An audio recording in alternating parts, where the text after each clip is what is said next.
Está bien. De que eso es... Alicia, sacándote del tema de las consultas tradicionales, nosotros sabemos que, bueno, vos dijiste, sos jefa de servicio del Hospital de Niños. Que bueno, que sabemos, toda la ciudad de La Plata tiene el orgullo de tenerlo acá, porque es un hospital de derivación. Vos dijiste que vienen de todos lados Sí. de Sudamérica prácticamente, porque Sí. vienen Sí, de pacientes cualquier parte, de cualquier sí. parte. Con lo cual, bueno, y es un excelente hospital, ¿no? Sí. Es más, la mayoría de los médicos que trabajan en el Hospital del Niño tienen fascinación por su lugar de trabajo. Sí. Creo que no hay tanta empatía con el propio lugar de trabajo como los médicos en relación al Hospital de Niños. Esa es una sensación mía personal, Sí, yo creo que es así. que los médicos del Hospital de Niños aman su lugar de trabajo. Aman el trabajo, el lugar. Aparte, a veces nos creemos como que somos nuestra segunda casa. Ujú. Y sí, creo que estamos, yo por lo menos me siento orgullosa de pertenecer al Hospital de Niños. Y el Hospital de Niños nos ha dado mucho a todos. Creo que el aprendizaje es innegable, uno le da mucho Alicia al se está Hospital de Niños. emocionando. Sí, Porque para realmente. los oyentes hay partes que no ven.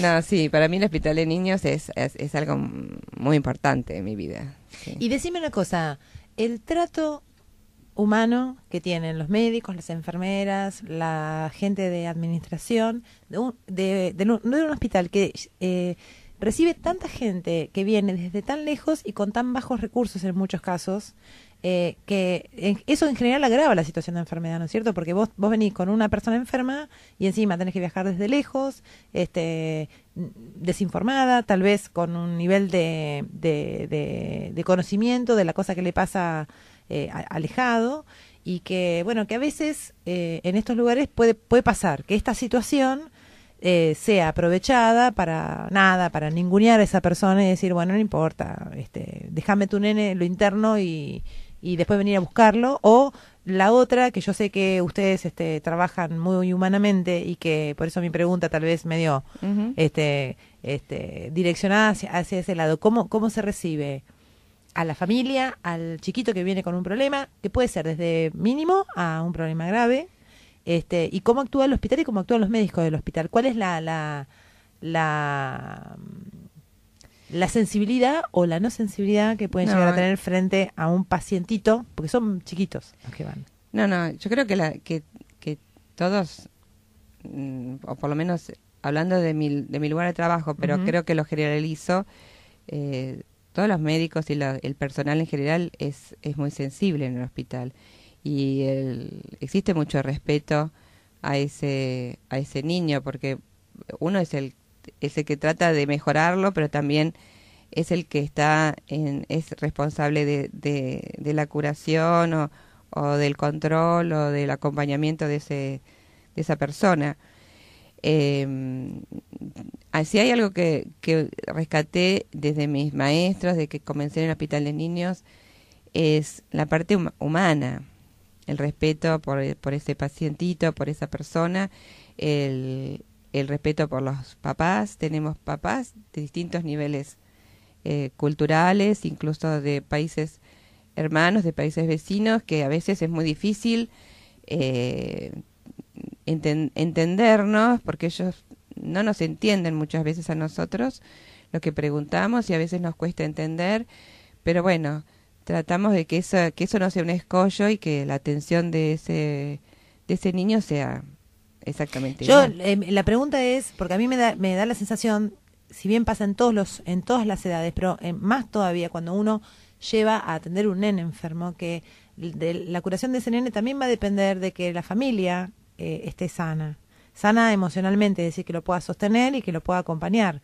Si vos tenés un nenito enfermo en tu casa, Sí. ¿no? Y vos estás sumamente preocupada por su enfermedad, seguramente su enfermedad se va a agravar.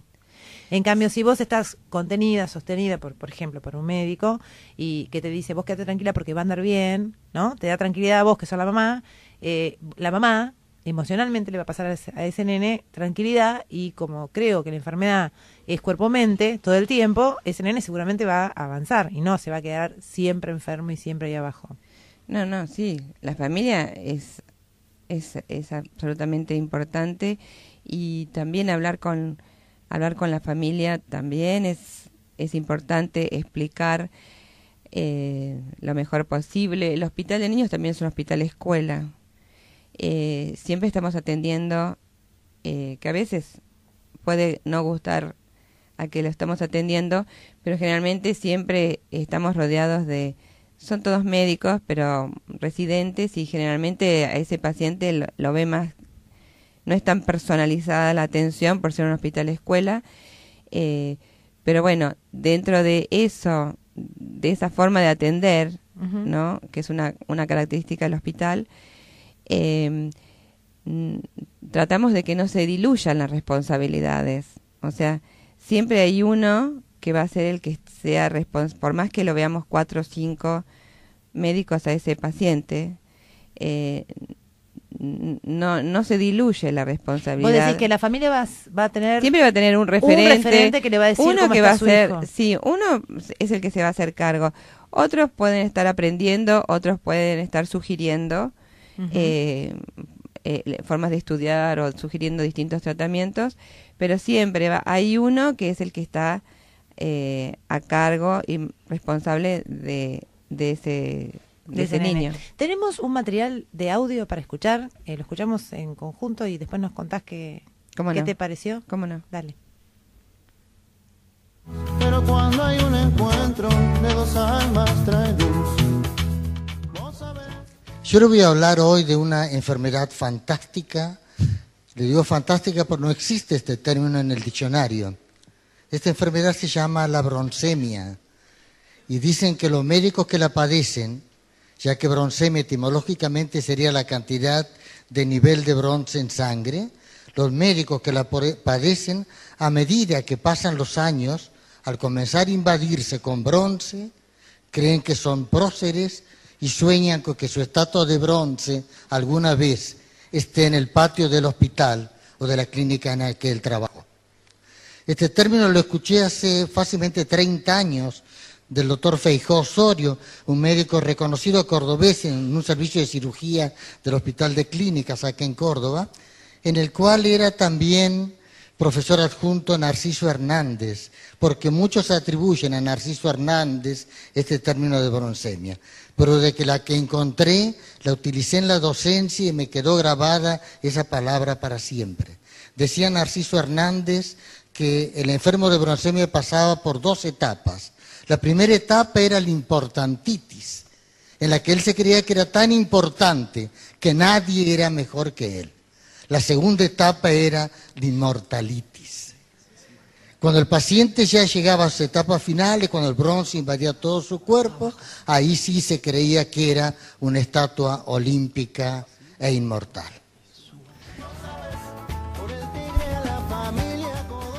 Bueno, ¿podemos escuchar otro más, Marcos?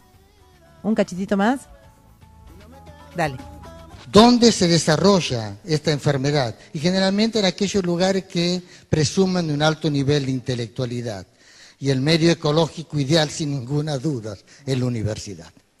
Pero también se han descrito casos muy severos en tribunales, en grandes sanatorios, en sociedades científicas, en empresas, también en instituciones deportivas de renombre. Y, ¿por qué no decirlo? Ayer en el almuerzo me comentaban también en la clase política. Y justamente en la clase política parece que, sin antecedente que lo hicieran presumir, la soberbia y la solemnidad propia del broncémico aparecen en el político de manera espontánea. Bueno, acá estamos escuchando. broncemia. Yo había escuchado es muy bueno. Yo una vez había escuchado de un médico, una médica nutricionista, que existía el síndrome del mármol. Más o menos parecido. Sí, que es una variación que el hombre, pero dice que esto era cierto, que durante tantos años se tiene que poner tan rígido el médico para no sensibilizarse con el paciente, que termina volviéndose duro. Y dice que se genera una patología en los músculos de la cara. Bueno, nosotros tenemos... ¿Qué decís, Alicia? A ver, Alicia. No, realmente es así, lo que escuchamos es sin palabras, sin comentarios, porque creo que lo dice todo. y que bueno, tanto para los que ya estamos grandecitos como para la gente joven es absolutamente importante no olvidarse y tratar de que nunca padecer de broncemia. Realmente es muy triste ¿Vos crees que existe entonces la broncemia? Absolutamente existe. Yo les quiero leer un cachitito de una nota que salió en el diario, en Clarín, ¿sí? En el diario Clarín, no me acuerdo dónde porque no lo tengo acá bajado a la computadora, de un médico que cuenta cómo fue su formación y que tiene medio que ver con esto que acabamos de escuchar. El médico es ginecólogo y cuenta este pedacito. Vos hablabas de hospital escuela, ¿no? Y yo me acordé de esto. Dice, ya intuía qué tipo de médico no quería ser. Me remonto al curso de ginecología. El profesor traía a una mujer internada al anfiteatro. Sin mediar explicación, le ordenó que se desnudase de la cintura para abajo. La recuerdo joven. La hizo acostar con las piernas encogidas y separadas mediante un puntero. Iba señalando su anatomía entre sus genitales externos. La joven no atinó a negarse a semejante vejación. Se puso colorada. Un compañero dijo a viva voz: «Profesor, me parece que para enriquecer aún más esta clase sería bueno que usted también se bajara los pantalones y exhiba sus genitales externos, así entendemos un poco más de la anatomía comparada entre ambos sexos». Yo no sé si esto es una historia imaginal o es una historia verídica, pero realmente si este compañero de estudio de este médico le contesta así, me levanto para aplaudirlo, porque realmente este tipo de actitudes, ¿no? Como que el paciente es una cosa o no tiene emociones y bueno, y estamos para enseñar. Entonces, como es un hospital escuela, vos lo acababas de describir, ¿no? Por eso también hicimos... Sí, hay algo que a mí me molesta terriblemente, que todos lo han vivido cuando han tenido algún familiar internado en un hospital, es que entren las enfermeras, pues esto no es solo un síndrome de los médicos, ¿no? También hay otras especialidades vinculadas a la salud, que entre la enfermera a ponerle la chata al paciente adelante, por ejemplo, de las visitas del otro paciente y levantar la patita y poner la chata como si uno perdiera, de repente uno pierde su dignidad, ¿no? En un momento de... Sí, no, es tal cual. Sí, realmente se trata de... Es muy importante porque no tratar al otro como algo inferior y como un objeto. El otro es un ser humano que está en ese momento, está sufriendo generalmente, o está padeciendo, o está preocupado, y está en inferioridad de condiciones. No, pero además, como uno trate, digamos, al paciente, va a repercutir en su enfermedad, en el desarrollo, como decía Lorena, de su enfermedad, en la profundización de su enfermedad, o que posiblemente seguramente se cure. Esto pero creo que eso es ser más humano. Creo que pasa por ser humano, por no olvidarse que uno es un ser humano y el que está al lado pidiendo ayuda también es un ser humano, y bueno, simplemente son dos seres humanos que están intercambiando cosas. Pero además, digo, ¿no tiene más posibilidades, más chances de recuperación, o por lo menos se recupera más rápido un paciente que es bien atendido que uno que es mal atendido, por ejemplo? Sí, puede ser, sí, bien atendido, humanamente atendido. Claro, humanamente atendido. Porque es un poco lo que decía, que está vinculado la con filosofía del payamédico. Exactamente. O sea, ¿qué es la filosofía del payamédico? Es desmistificar la medicina, en el caso con los chicos, o sea, que una jeringa no sea un elemento de tortura. Sino puede ser como una mariposa, o sea, ser más humanos en el trato. Día a día uno trata de no olvidarse de estas cosas, y en ese audio que pasó Lorena recién, que pasaron ustedes recién, en la parte final, no sé si... Ahora lo ponemos. Bueno, sí. Luego en la parte final creo que Vamos a un poco se resume lo que pide el paciente, y pide muy poco el paciente. A ver. Yo le voy a contar lo que le pidieron a Bernie Siegel, que es un pionero de la medicina mente-cuerpo. 3 enfermos terminales, jóvenes que murieron pocos días después, cuando Bernie les dijo: ¿qué quieren que le diga a los médicos jóvenes, porque yo tengo que hablar ahora en el acto de egreso. ¿Qué mensaje quiere que transmita? Estos pacientes le dijeron que golpeen en nuestra habitación antes de entrar, que cuando se salgan se despidan y nos saluden, y que cuando hablen con nosotros nos miren a los ojos. Ninguno de estos pidió que encontraran la cura de su enfermedad. Solo pedían respeto, solo querían respeto. Y termino esta charla con ese impas propio de la edad. Les voy a contar una anécdota verídica. Es en una sala de operaciones, una larga cirugía, una cirugía prolongada, que de pronto deben reemplazar a una de las enfermeras, y cuando ésta se retira, pasa por detrás del cirujano, un hombre que era reconocido por su espíritu de servicio, pasa detrás de él, le acaricia la espalda, le da un beso y sale. Eso fue para este médico un regalo hermoso. Un hermoso regalo, porque esto incluía todo el dolor y el amor que habían sentido médico y enfermera juntos, que habían compartido en la sala de operaciones. Esto le dio fuerzas al médico para seguir. Y como diría otro cirujano, amigo mío, a ese cirujano se le llenó el corazón de música. Los médicos dioses, esos médicos que desayunan con Dios y después bajan a atender a sus pacientes, estos médicos broncémicos, o los broncémicos de cualquier actividad, de cualquier nivel sociocultural, no pueden recibir regalos así, porque se sienten tan por encima de todos los que están a su lado que son incapaces de compartir nada. Gracias. ¿Quién está hablando? Es un médico, no me acuerdo en este momento, acabo de cerrar la computadora, me mataste. Se los debo, lo vamos a poner estos cortitos en el muro de Vos Sabés, pues están buenos. Muy buenos. Están muy buenos, bueno, agradecemos a Alicia que nos lo acercó, entre otras cosas. Y bueno, me parece que, bueno, vos tenías una reflexión acerca de esto, ¿no? Por eso pusimos este último audio, de esto, de lo que pedía el paciente o la persona que está internada o está siendo atendida en un hospital. Simplemente pide eso, pide un trato humano, pide respeto y pide que se lo escuche. El médico en general trata de adivinar. Yo siempre le digo a los residentes, si ustedes escuchan a la mamá, les dice el diagnóstico.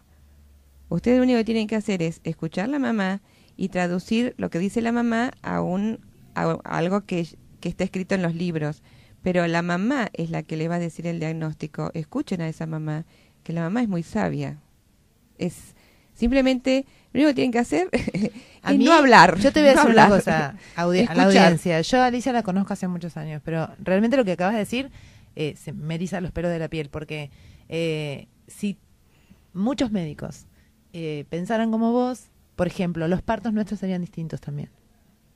Si nos escucharan a las madres pariendo, en nuestras necesidades también habría partos más lindos, nacimientos más lindos, mujeres más sanas, posparto. Y mujeres más lindas. Y mujeres y menos cortadas. Bueno, Melina Chari le manda un beso grande a la doctora Rosito, dice que siempre están agradecidos con ella y su excelente equipo médico por la atención y contención recibida, la mamá y el papá de Dante elegante, como le decíamos. Sí, muchísimas gracias. Ahora ya nos queda muy poco tiempo, siempre Sí, nos queda corto el sí. programa, pero ¿cómo es el ejercicio yo estoy intrigada con esto de los payamédicos. ¿Cuál es el rol del médico desde esta filosofía? ¿Cómo atiende al paciente desde ahí? No, en realidad el payamédico no es que va a atender al paciente, sino que... Disfrazado de payaso, por ejemplo. No. El payamédico cumple un rol de acompañar a ese enfermo y curarlo a través de dar la parte de alegría y de humanizar la medicina. Un paciente internado, un paciente crónico, el payamédico lo sigue a ese paciente, lo escucha, sabe cuáles son sus necesidades y trata de que esa estadía, ese paso por el hospital, sea lo más humano posible y que todo lo que lo puede estar agrediendo se transforme en algo lindo, algo alegre, algo simpático, hasta las inyecciones o cualquier cosa que lo pueda agredir, siempre lo transforman en algo diferente, en algo que transforman el dolor en alegría. Esa es la función del paya médico. ¿Cómo hacen, por ejemplo, frente a una inyección, ¿no? ¿Cómo transformas una inyección en algo? Y generalmente es a través de un cuento, de una historia. A veces le ponen nombre a la jeringaca, jeringalaca. O sea, siempre hay algún recurso como para transformar eso que puede doler en algo que sea aceptable, tolerable, algo que lo va a recibir de otra forma. Además hay un señor que es médico, que no tiene guardapolvo blanco en ese momento, y que está mimándolo, cantándole, contándole, y no solamente una persona circunspecta, alejada y fría, que eso emocionalmente te llega como tras que te va a doler el pinchazo, seguramente si viene de la mano de alguien que no se conecta con vos, te va a doler mucho más. Exactamente, y uno trata de esa filosofía poder transmitirla a la gente joven, obviamente sin a la nariz de payaso en el día a día, pero uno trata de que esa filosofía la puedan ir absorbiendo la gente joven, ¿no? Vos decís tus estudiantes, sí, los que el equipo que está conmigo realmente es absolutamente humano y muy respetuoso, pero bueno, creo que es un trabajo día a día y que a veces es el ejemplo y que bueno, que uno trata de no perder y de mostrar el camino a la gente joven, porque luego de muchos años de trabajo uno se queda con eso, ¿no? Con que tenemos que ayudar a que la medicina sea más humana. Esa creo que es el mensaje. Es la frase. Te voy a contar una intimidad. Cuando yo le conté a Tatiana, mi hija, que te conoce, que te ve, que eras paya médica, me dijo, con razón está tan loca.